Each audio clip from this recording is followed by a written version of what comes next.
Bonjour et bienvenue à toutes et à tous, Olympiennes et Olympiens. Nous nous retrouvons pour un nouveau point marseillais, celui du 24 janvier 2024. J'espère que vous allez tous très bien, mieux que ce week-end. On va avoir quelques changements dans cette vidéo-là et vous allez me dire ce que vous en pensez. Mais on va tout de suite sur quoi? Sur l'introduction.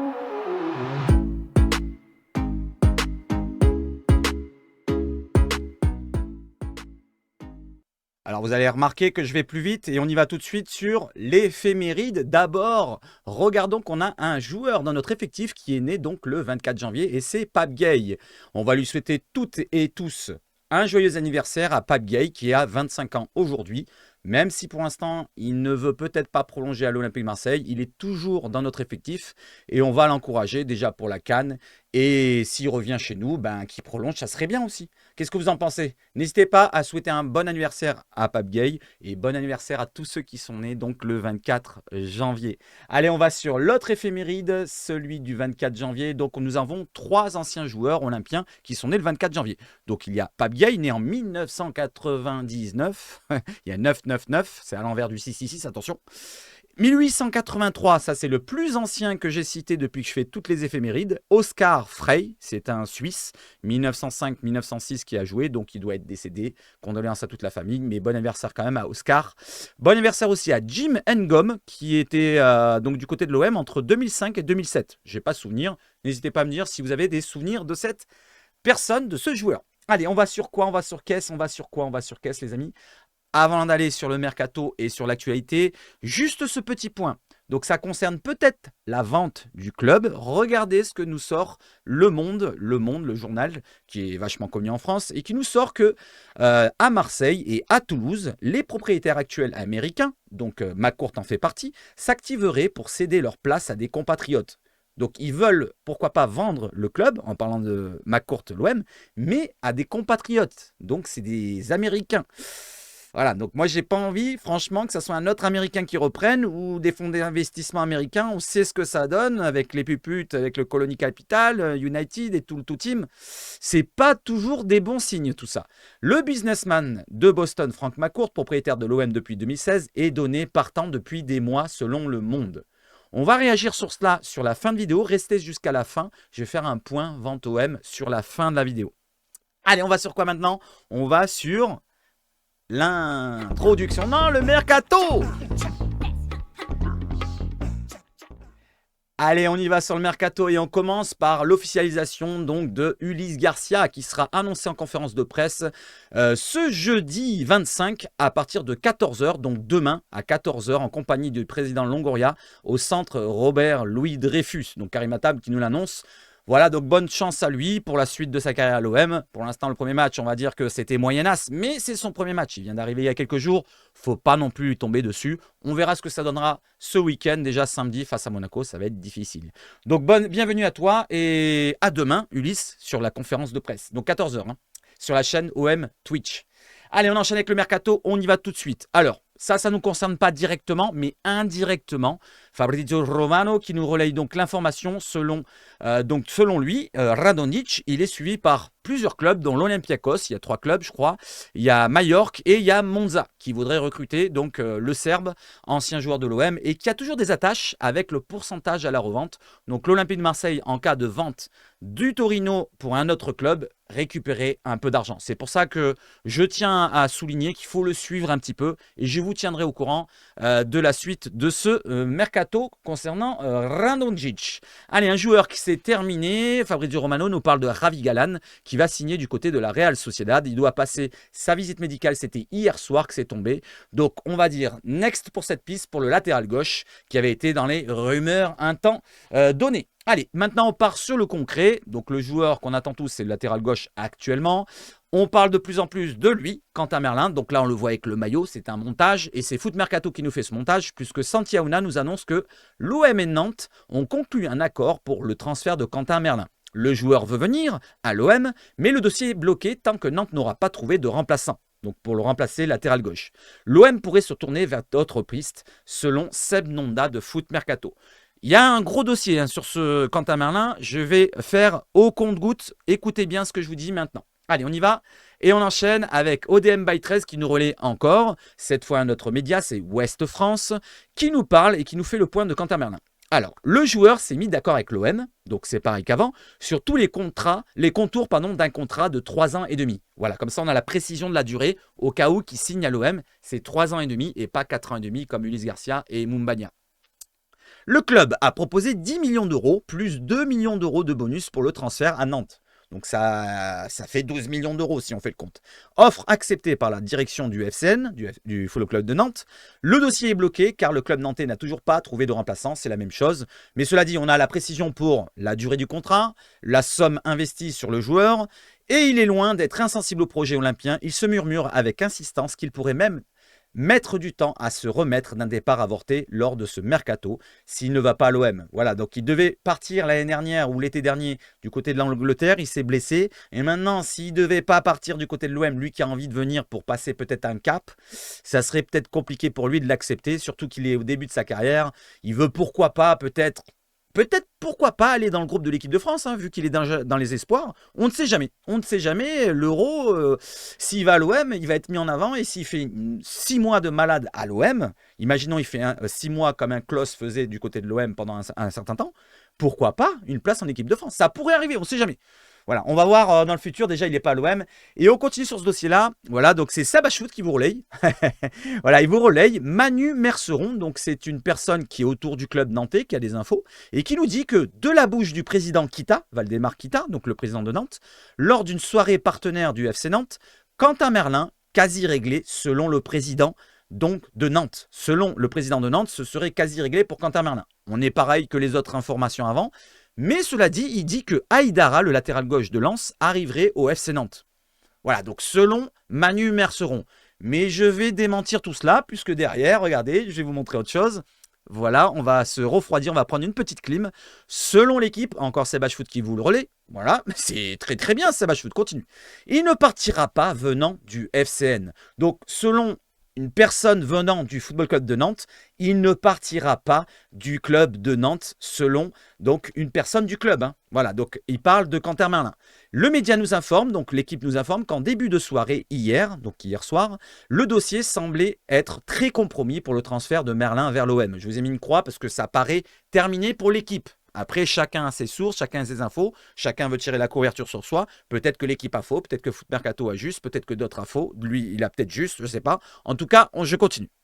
Son remplaçant visé, Aïdara, n'a que très peu de chances d'arriver au FC Nantes. C'est le contraire que j'ai dit juste avant, les amis. C'est le contraire de ce que j'ai dit juste avant. Et on continue encore sur ce dossier-là. On y va, let's go. Allez, cette fois, c'est la Provence qui nous parle de ce dossier-là. Le dossier Merlin se tend. La Provence, c'est un petit peu comme l'équipe, on va dire. Ils ont la même information, j'ai l'impression. Après que l'accord des 10 plus 2 millions d'euros qu'on a parlé juste avant de bonus ait été trouvé, le FC Nantes, n'ayant pas trouvé de remplaçant, stoppe toute avancée. Ils bloquent l'affaire tant qu'ils n'ont pas le remplaçant. Une posture pour pourquoi pas obtenir plus d'argent. Ça, c'est une question. Est-ce que vous pensez que c'est peut-être de la com du côté de Nantes pour essayer de récupérer un peu plus d'argent? On est à 12 millions. Pourquoi pas passer à 13, 10 plus 3? Qu'est-ce que vous en pensez de ça? Est-ce que vous pensez que la Provence, en posant cette question-là, a raison ou pas? En parallèle, l'OM songe au retour de Tavares.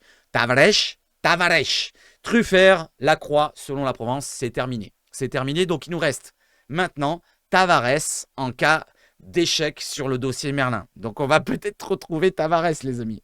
Allez, on y va justement. Et Tavares, maintenant, c'est Fabrizio Romano qui nous le relaie. Donc, le GOAT du Mercato qui nous dit que comprenez que l'Olympique de Marseille essaie toujours de recruter Nuno Tavares en tant que nouveau latéral gauche. Arsenal est 100% ouvert à la vente de Nuno à l'OM, désormais en transfert permanent, donc en transfert sec. Hein. Il n'y a pas de prêt qui compte cette fois. Mais l'accord dépend de Nottingham Forest car ils insistent pour garder Nuno Tavares jusqu'en juin et il n'y a pas de clause de rappel. Donc, Nottingham Forest... Ils ont le joueur actuellement en prêt. Ils ne l'ont pas fait jouer depuis le début de saison, que très peu de temps, 5-6 matchs, je crois, un truc comme ça. Mais là, ils ont des joueurs qui sont partis à la CAN, de ce que j'ai compris. Et ils veulent garder Nuno Tavares le temps au moins de la CAN, pourquoi pas. Et malheureusement, après, le mercato, il sera terminé. Donc, ils devront le garder jusqu'en juin. C'est un problème. Je ne sais pas, peut-être qu'il y aura un accord qui va être réglé jusqu'à la fin du mercato. On verra. Cela dit... Moi, je ne serais pas super hypé. N'hésitez pas à me dire si vous êtes hypé par Tavares. Et on va terminer sur Tavares, justement, avec l'équipe qui nous précise que, regardez, selon l'équipe, la cible prioritaire, donc c'était hier soir, se nomme Tavares. Je vous l'ai relayé. Le dossier du Portugais est le plus simple à l'heure actuelle pour l'Olympique de Marseille. De simples prises de renseignements auraient été prises sur Loco et Angelino. On avait parlé d'offres pour Loco, mais apparemment c'est juste de simples renseignements. Donc il n'y a pas vraiment d'offres pour Loco. C'était une info, une rumeur un petit peu erronée. Et Angelino, c'est juste des renseignements. Voilà, voilà. Je vous ai mis voilà, voilà. Donc on est né à... Regardez, il y a Julien Blondin qui s'est un petit peu pendu derrière. Malheureusement, je ne sais pas si on va tous se pendre si Tavares revient. Voilà, il vous embrasse. N'hésitez pas à me dire si vous êtes hypé par le retour de Tavares. Alors après... Pour un petit peu être moins dans le scepticisme, voilà, vous pendez pas tous à la maison, vous ne tirez pas une balle, mangez tranquillement, n'avalez pas de travers. Mais Tavares, sur les 6 premiers mois qu'on avait vus, c'était pas mal quand même, on va pas se mentir. Il avait marqué 6 buts, il a été franchement très bon offensivement, défensivement, c'était pas trop ça, mais quand même, il nous a apporté offensivement. Imaginons, il nous reste que 5-6 mois là. Sur les 5-6 mois qui restent, il est très très bon. Derrière, même si on l'achète, on va dire un prix pas très haut, je pense. Imaginons on l'achète, il est chez nous, il signe 3 ans. Derrière, s'il fait 6 mois et qu'il commence à être mauvais l'année prochaine, on le vend directement. L'OM n'attend plus maintenant avec la nouvelle direction. Regardez, Lodi est parti, les autres sont partis, Luis Suarez est parti au bout de 6 mois. On va très très vite aller revendre. Donc pourquoi pas le revendre si on y arrive? Je ne sais pas, mais en tout cas, je pense comme ça dans ce domaine-là, si on le reprend. Voilà, j'essaie de rester optimiste. Hein. Allez, essayez de rester optimiste. Et derrière la tribune OM qui nous précise que peut-être ils ont l'information sur le prix d'achat. Arsenal réclamerait entre 6 et 8 millions d'euros pour Nuno Tavares. Voilà, il est coté aux environs des 15 millions si je ne me trompe pas. L'année dernière, c'était 18 quand on l'a récupéré. Donc, on va dire, allez, entre 10 et 15, je pense. Mais le prix entre 6 et 8, est-ce que c'est le prix pour vous? Est-ce que, franchement, vous trouvez ça plutôt abordable pour un Nuno Tavares? N'hésitez pas à me le dire. Ce que vous en pensez de Tavares, le poulet sans tête. Voilà, on va le surnommer encore comme il était avant. Et on y va, on termine sur Tavares, justement. Concernant Nuno Tavares, voilà, c'est un gros dossier, hein, Tavares. Le joueur aimerait revenir à Marseille, selon RMC Sport. Voilà, je dois vous énerver avec Tavares. Je vais le redire à la normale. Nuno Tavares, ça vous va mieux? Voilà, pour les fragiles. Allez, je continue. Je continue sur le mercato. On va sur autre chose avec une piste qui se termine aussi, celle de Giovanni Reina. Donc, le joueur américain qui devrait partir normalement. Alors, je vais traduire le truc. Je crois que c'est du côté de Nottingham, justement. Voilà, ça concerne Nottingham. Alors, pourquoi pas? Tiens, vu que nous, on était potentiellement sur Giovanni Reina, pourquoi pas emmerder Nottingham Forest pour Tavares pour qu'il nous le donne? Non, je rigole. Voilà, n'hésitez pas à me dire ce que vous en pensez de ces pistes-là qui se terminent. Voilà, donc de Reina, de comment il s'appelle, Galan et de tout le team. Et on va terminer sur le mercato avec une dernière information, alors qui nous vient de la Turquie, à prendre avec des grosses pincettes. BOM ne relaye ça. Amin Harit a été proposé. Alors, s'il a été proposé, alors c'est soit ses agents, soit l'Olympique de Marseille qui a proposé Amin Harit. Ça m'étonnerait que ce soit le club quand même. Proposé au Galatasaray. Voilà, donc qu'est-ce que vous en pensez? Voilà, donc je pense que c'est une rumeur farfelue. N'hésitez pas à me dire, est-ce que vous pensez que ça peut être sérieux ou pas? Allez, donnez-moi votre avis sur cela. Et petit rajout pour le mercato qui vient de tomber. Nous avons Salim Manav, c'est un journaliste turc, alors à prendre avec des pincettes encore, qui nous précise que Marseille est actuellement le club le plus proche en vogue. Donc en vogue, ça veut dire de recruter pour Angelino, donc qui devrait quitter Galatasaray. Les négociations entre les parties progressent de manière positive. Voilà, donc n'hésitez pas encore à réagir dessus. Il n'y a pas d'autres sources dessus. J'ai regardé à droite à gauche. Voilà, il n'y a pas d'information sur un prix d'un transfert ou d'un prêt avec option d'achat. C'est juste à brut. Donc l'OM serait peut-être proche selon ce journaliste turc. Donnez votre avis, les amis. Maintenant, on va sur quoi? On va sur des choses peut-être importantes. Écoutez bien jusqu'au bout parce qu'on va revenir sur la vente OM, les amis. Et on va sur quoi maintenant? On va sur...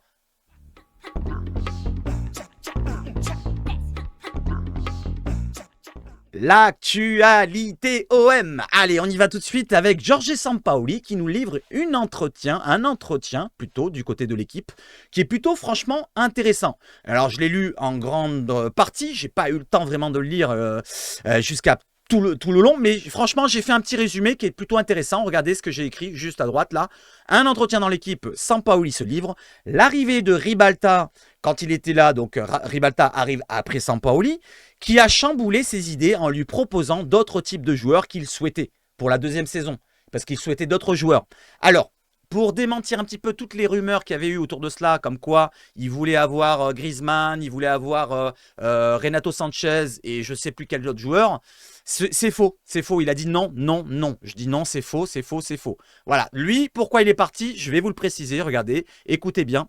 Il voulait jouer le titre de Ligue 1. Après sa première saison, donc il a fait une saison et demie, on va dire, mais sa première saison pleine où il termine deuxième en gagnant contre Strasbourg 4-0, il voulait jouer le titre face à Paris la saison d'après, la deuxième saison.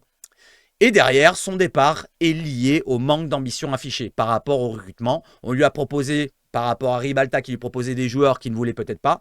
Donc il s'est dit, bon, je vais respecter la direction sans vraiment partir énervé par rapport à cela. Voilà, il a d'un commun accord, ils se sont mis d'accord et il est parti au lieu de foutre le bordel. Donc on va dire respect à Sampaoli qui aura fait un bon passage à l'OM. Cela dit, donc l'équipe qui nous relaie ça maintenant dans la période mercato, je pense que c'est un petit peu fait exprès de la part de l'équipe qui ont toujours une dent contre nous à chaque fois. Donc voilà, ils auraient peut-être dû attendre que le mercato soit terminé. Mais Sampaoli, est-ce qu'on peut pas le regretter pendant un moment? Je ne sais pas, n'hésitez pas à me dire. Est-ce que vous regrettez la période Sampaoli avec l'équipe qu'on avait à l'époque? C'est vrai qu'elle était pas mal et ça aurait été bien qu'on joue le titre la saison d'après. Allez, on enchaîne avec quoi, les amis? On enchaîne avec cette fois l'actualité d'aujourd'hui, avec la Provence qui nous relaie qu'il y aura plus de 60 000 supporters qui sont attendus au Vélodrome samedi soir. On va se rapprocher d'un guichet fermé, je pense, vu qu'il nous reste encore quelques journées. Je pense qu'on va faire encore du 63 64 000 contre Monaco. Voilà, j'espère qu'on va gagner parce que cette fois-là, ça va pas être en face de nous une équipe de branquignoles, hein, c'est Monaco. Voilà, et vu tous les changements et les absents, on va voir ce que ça va donner. Mais j'espère, je suis confiant quand même. Je suis toujours confiant avec l'OM, normalement, on doit être toujours confiant. Voilà, c'est compliqué, mais c'est comme ça. Allez, on parle encore des supporters. Et cette fois, vous pouvez gagner une place, même 2 places avec l'Olympique de Marseille, en likant et en retweetant. Voilà, donc en taguant une personne en plus sur le compte Twitter de l'Olympique de Marseille. N'hésitez pas à jouer pour ceux qui veulent aller voir le match et qui sont sur Marseille. Allez, j'enchaîne derrière avec une blessure, vous le savez, Bilal Nadir est blessé au genou, il ne reviendra pas cette saison, peut-être même pas en début de saison prochaine, les ligaments croisés qui sont touchés, donc ça va durer au moins 6 à 8 mois je pense, avec la rééducation et tout le team. Donc il nous a délivré un message dans les réseaux sociaux et il nous dit que je reviens vers vous afin de communiquer au sujet de ma blessure qui a eu lieu lors du match de Coupe de France contre Rennes. C'est Bilal Nadir qui nous parle. Comme vous le savez, lors de la rencontre, c'est à contre-cœur que j'ai dû céder ma place pour cause de blessure. Après examen, les images ont révélé une rupture du ligament croisé. Et c'est avec une grande tristesse que je vous annonce que la saison est terminée pour moi. On s'en doutait. La route va être longue, mais c'est dans les moments les plus durs de la vie qu'il faut savoir relativiser. Avec l'aide de Dieu, je ferai tout pour revenir rapidement sur les terrains, exercer ma profession et le sport que j'aime. Je souhaite une très bonne fin de saison à mes coéquipiers et une fin de saison pleine de réussite pour le club. Il n'a pas pensé aux supporters là. Merci quand même. Merci à tous ceux qui m'ont soutenu jusqu'à présent et qui continueront de le faire tout au long de ma carrière. Alhamdoulilah, Bilal Nadir. Donc un petit message, voilà, donc on va lui souhaiter bon courage. Et derrière, des joueurs de l'OM qui lui envoient de la force, comme Amin Harit. Force, mon petit frérot, on est passé par là, ça va aller. Oui, il est passé par là. Dernièrement, il s'est blessé, on s'en souvient. La grosse blessure d'Amin Harit. Et il est revenu quand même à un bon niveau. Franchement, félicitations à Amin Harit. Je le répète encore, il est revenu et il m'a surpris lors de ses premiers matchs directement. Franchement, Amin Harit, big up à toi aussi. Allez, et on continue avec un autre joueur qui lui donne la force, à Bilal Nadir, c'est Bamo Maïté. Reviens plus fort, mon frère, Inch'Allah, mon frère, nous dit Bamo Maïté. N'hésitez pas à donner de la force, franchement, il en a besoin, Bilal Nadir. Peut-être qu'il regardera la vidéo. Bilal, je te donne la force. Allez, je continue avec des informations pour le match de Monaco.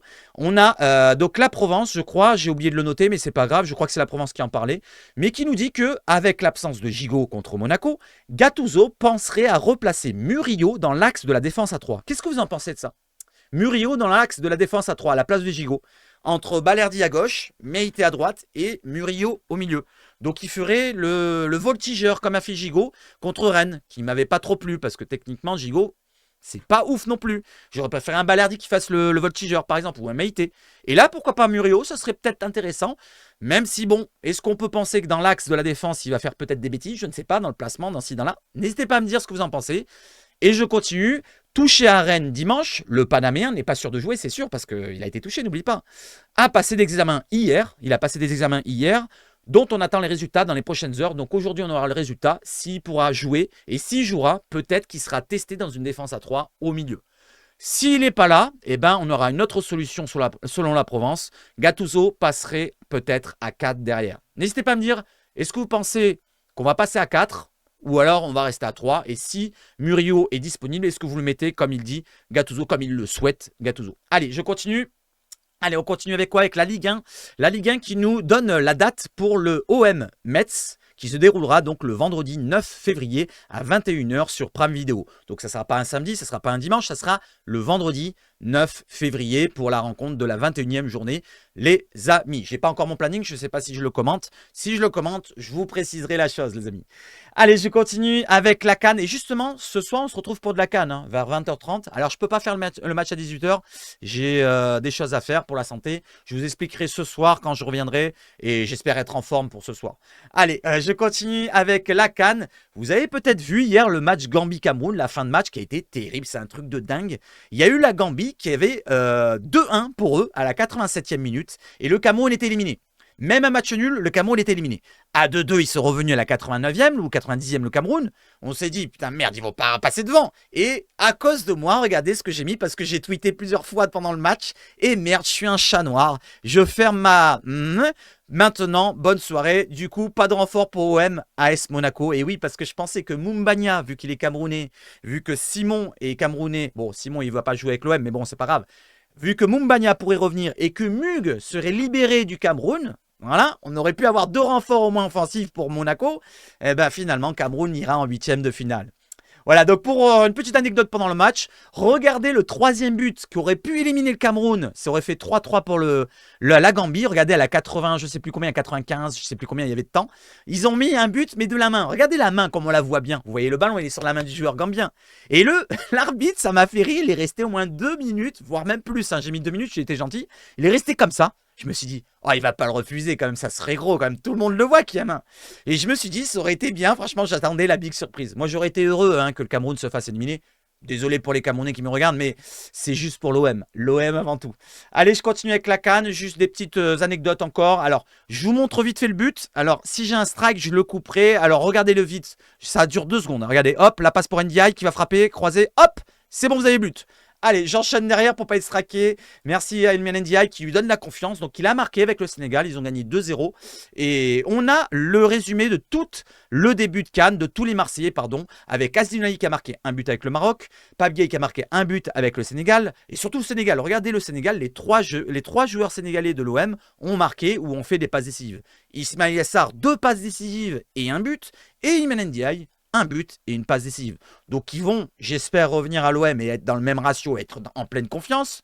Voilà, j'espère qu'ils reviendront au même niveau. Je ne sais pas ce que vous en pensez, mais j'ai un petit doute là-dessus. Je sais pas ce que... Je le sens pas, moi, le retour. Allez, je continue avec le match d'aujourd'hui. Je vous en ai parlé tout à l'heure. Nous avons plusieurs matchs. On a la Tunisie qui joue tout à l'heure, mais je ne pourrais pas le faire. Mais ce soir, il y a Zambie-Maroc, ou Maroc-Zambie, qui peut être intéressant. Et de l'autre côté, on a Chancel Mbemba avec la République démocratique du Congo contre la Tanzanie. Et on va suivre ce match-là. Très intéressant, on va suivre les deux d'ailleurs. Bon, le Maroc est qualifié, je pense, avec 4 points. On va le suivre quand même pour Asdinoulaye et Amin Harit. Mais de l'autre côté, on va suivre quand même pour Mbemba parce que s'il perd contre la Tanzanie, ils seront éliminés. Ils seront éliminés et il y aura Mbemba contre Monaco peut-être. Voilà, donc moi je souhaite, Chancel, voilà, tu as eu des problèmes pendant cette CAN avec ce qui s'est passé contre le Maroc. Je te souhaite de perdre. Gentiment, hein, je t'aime beaucoup, Chancel, mais perds s'il te plaît. Perds, j'en ai marre. J'en ai marre, on t'attend, on t'attend.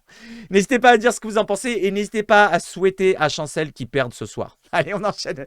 On enchaîne avec justement les 8e de finale qui sont presque tous réglés. Nous avons un Nigeria-Cameroun, un Angola qui n'est pas encore réglé, un Cap-Vert-Mauritanie, c'est une surprise. Le Cap-Vert qui a éclaté son groupe, la Mauritanie qui a éliminé hier l'Algérie. Mauritanie, première victoire en CAN de son histoire contre l'Algérie et première fois qu'il se qualifie en 8e de finale contre l'Algérie. Donc les Algériens, j'ai rien contre vous, mais vous m'avez fait bien rire hier. Je suis désolé les amis. Condoléances et force à vous. Condoléances, c'est pas le mot, mais bon, force à vous quand même. Allez, je continue. Il y aura le Burkina Faso contre je ne sais qui, le Sénégal contre je ne sais qui, l'Égypte contre je ne sais qui, et la Guinée contre la Guinée. Guinée équatoriale contre la Guinée simple. Donc ça va être un duel de Guinée, laquelle est la plus forte de Guinée. Guinée contre Guinée, Guinée. Allez, on continue. Allez, on arrête avec la CAN. Non, on termine avec la CAN juste pour un joueur. c'est Faris Moumbagna, j'allais dire autre chose comme prénom, Faris Moumbagna qui a parlé du côté de RMC et qui nous délivre une petite interview, ça a duré 1 minute 30 exactement. Il nous dit que j'ai envie de tout casser quand je vais arriver à l'OM.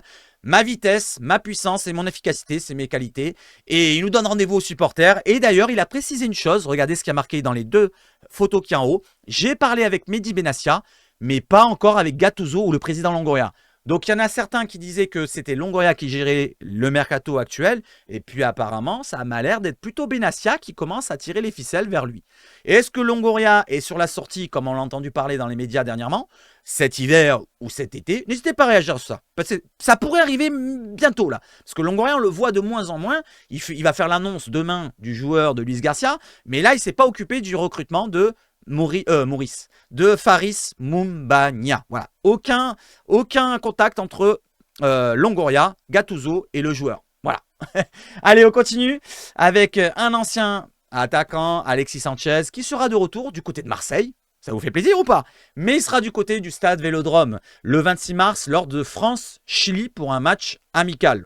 On va être plus peut-être pour le Chili cette fois-là, je ne sais pas, du côté de Marseille, je ne sais pas. Mais moi, j'aimerais bien voir Alexis Sanchez marquer contre l'équipe de France. Après que l'équipe de France gagne 2-1, 3-2, je m'en fous. Après, je m'en fous. Franchement, c'est un match amical, même s'ils perdent contre le Chili. Bonne chance à toi, Alexis Sanchez. Tu as passé un bon moment chez nous. Franchement, je te regrette quand même beaucoup. Allez, je continue avec l'actualité avec Joule, le J, le Joule, est derrière vous les gars. Partenaire de la team BDS OM, avec DP et à l'initiative de la création du maillot e-sport, Joule célèbre ses 10 ans dans le game. Voilà, avec son album Décennie à découvrir, vous avez le lien. Mais c'est pas ça le sujet, c'est juste que c'est lui qui s'est occupé plus ou moins du design du maillot. Pas lui directement, mais son équipe, ce que j'ai compris. Voilà, donc on va continuer justement avec le e-sport. C'était pour faire l'enchaînement justement.